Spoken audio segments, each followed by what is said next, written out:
Assalamu alaikum students. I hope you are all fine, safe and sound. I am Adibani, your social studies teacher. Today we are discussing about your history book. Unit number 1, the golden age of Islam. Chapter number 3 है Muslim scientist, philosopher and travellers. आज हमने ये वाला chapter cover करना है. Let's start our lecture. सबसे पहले आपको कुछ पता होना चाहिए कि इस चैप्टर को पढ़ने के लिए कुछ डेफिनेशंस पता होने चाहिए.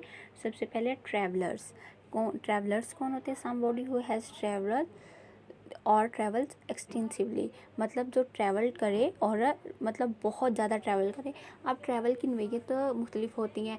हम एक तो ट्रैवल किया जाता है ना कि लोग शौकिया तौर पर ट्रैवल करते हैं और उसके बाद या फिर लॉन्ग ड्राइव पे जाना वगैरह.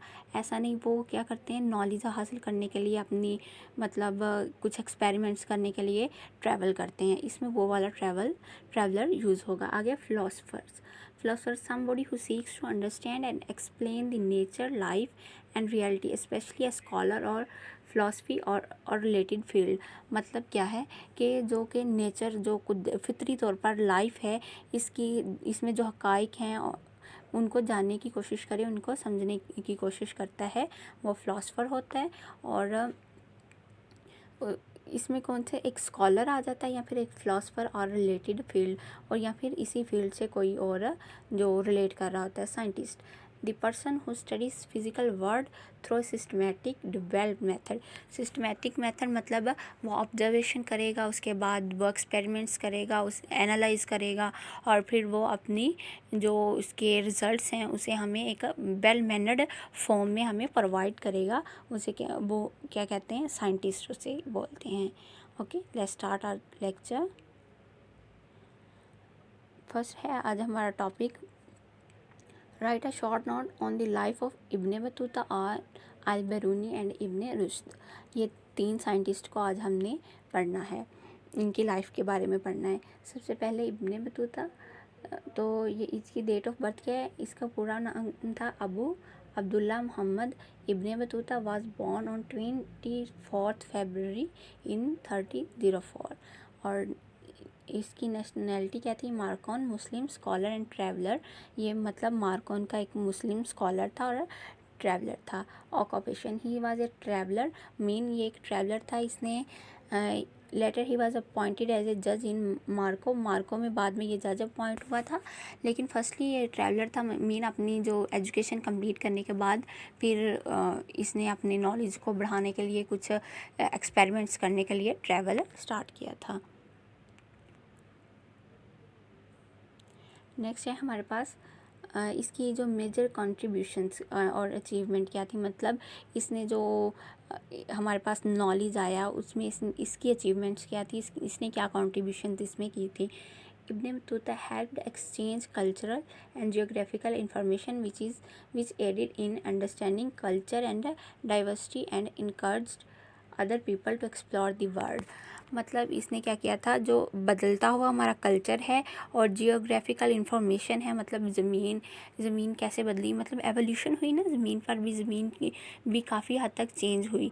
पहले सिर्फ जंगलात थे, फिर इसमें रहने के लिए जगहें बनी, तो जियोग्राफिकल इंफॉर्मेशन प्रोवाइड की. और जो कल्चर हमारे सकाफ़तें बदलती हैं, जैसे हमने पढ़ी हैं, इंडस वैली सिविलाइजेशन पढ़ी है, सुमेरियन सिविलाइजेशन पढ़ी है, इजिप्टियन सिविलाइजेशन पढ़ी है.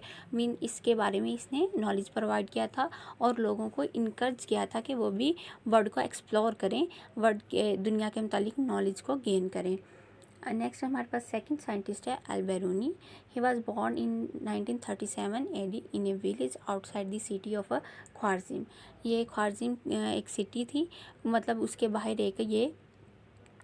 बाहर की तरफ एक छोटा सा विलेज था जहाँ ये पैदा हुए थे. Nationality was a Muslim physician, astronomer, mathematician and physicist. ये क्या है, एक मुस्लिम फिजिशियन थे, एस्ट्रोनॉमर थे और मैथमेटिशियन थे एंड फिजिस्ट. कहाँ के? ख्वारज़िम के. मतलब फिजिशियन क्या होता है, जो कि फ़िज़िक्स के मुतालिक जो लाज हैं उन पर नॉलेज ले. एस्ट्रोनॉमर जो हमारे स्टार्स के मुतालिक, मतलब स्पेस में जो चीज़ें मौजूद हैं उसके मुतालिक जो नॉलेज गेन करते हैं. मैथमेटिशियन मैथ्स के मुतालिक. तो ये इन सारी फील्ड्स में इन्होंने वर्क किया था. ऑक्यूपेशन, ये क्या थे? साइंटिस्ट थे। मीन इनका जो कोई ज़ाती ऑक्यूपेशन कोई भी नहीं था, ये एज अ साइंटिस्ट ही वर्क करते रहे थे। इनकी कुछ बुक्स हैं, किताबुल हिंद, क़ुनून मसूदी, अल अतहर, अल बाकिया। तो ये कुछ बुक्स इन्होंने लिखी थी। इन बुक्स में इन्होंने क्या काम किया था, उनकी इनके अचीवमेंट्स को हम नेक्स्ट पढ़ते हैं। He has discuss the rotation of earth and several aspects of physical and economic geography. इन्होंने क्या किया था? रोटेशन ऑफ अर्थ को डिस्कस किया था। हमने रोटेशन ऑफ अर्थ पढ़ा है ना, अर्थ की अपने एक्सिस के गिर्द मूवमेंट। तो इन्होंने ही फर्स्टली डिस्क्राइब किया था। And several aspect of physical and economic geography, मतलब जियोग्राफी के जो फिजिकल एस्पेक्ट्स के हमने जो लेयर्स पढ़ी हैं अर्थ की, वो इसके फिजिकल एस्पेक्ट्स ही हैं, जैसे कि और इकोनॉमिक और माशी लिहाज से अर्थ को पढ़ा था, डिस्कस किया इन्होंने। He gave a detailed account of historical and social condition of Indian सब कॉन्टिनेंट ऑलमोस्ट 1000 ईयर अगो। मतलब इन्होंने इंडियन सब कॉन्टिनेंट बरसगीर पर, मतलब बरसगीर इंडियन सब कॉन्टिनेंट, ये जो मौजूदा पाकिस्तान और बांग्लादेश और इंडिया है, तो इस साइंटिस्ट ने इसके मतलब एक हमें काफ़ी ज़्यादा नॉलेज प्रोवाइड किया था।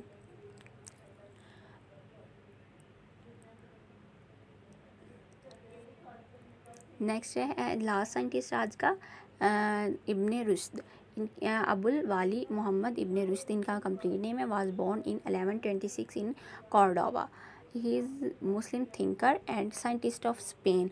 ये क्या है? स्पेन के एक थिंकर थे और साइंटिस्ट थे। थिंकर जो कि नेचर पर सोचते हैं और उसके मतलब कुछ नताइज को अखज़ करते हैं, उसके मतलब कोई थीरी पेश करते हैं, तो उन्हें थिंकर बोला जाता है। ऑक्यूपेशन, ही was a great philosopher and scientist. ये भी एक ग्रेट फिलासफर थे और साइंटिस्ट थे। इनकी कंट्रीब्यूशन को अगर पढ़ा जाए तो the author of more than 100 books. His philosophical work include numerous commentaries on Aristotle. अब अरिस्टोटल कौन था? ये एक यूरोपियन साइंटिस्ट थे और इन्होंने किसके मतलब दिया था हमें, जो एवोल्यूशन का स्टार्ट, मतलब इन्होंने कहा कि लाइफ जो थी एवोल्यूट हुई है, बदलती रही है, ज़मीन पर जो चीज़ें हैं वो बदलती रही हैं, और उसमें एनिमल्स भी, लिविंग ऑर्गेनिज्म और नॉन लिविंग दोनों चीज़ें शामिल हैं। तो इन्होंने क्या किया था, एक तो ये 100 बुक्स के ऑथर हैं, मतलब इन्होंने 100 से ज़्यादा बुक्स लिखी हैं, और उसके बाद इन्होंने एरिस्टोटल की जो थीरी थी उस पर बहुत सारे कमेंट्रीज़ भी की थी, मतलब उसके मतलब नताइज को अखज़ किया था। Ibn Rushd also served a chief जज and a court physician for the Almohad caliphate. Almohad caliphate में ये एक चीफ जज के तौर पर भी काम करते रहे और एक कोर्ट फिजिशियन मतलब गवर्नमेंट के फिजिशियन के तौर पर भी वर्क करते रहे थे। ओके स्टूडेंट्स, आपने इन तीनों साइंटिस्ट को लर्न भी करना है और अपनी नोटबुक पे राइट भी करना है। ओके, अल्लाह हाफिज़।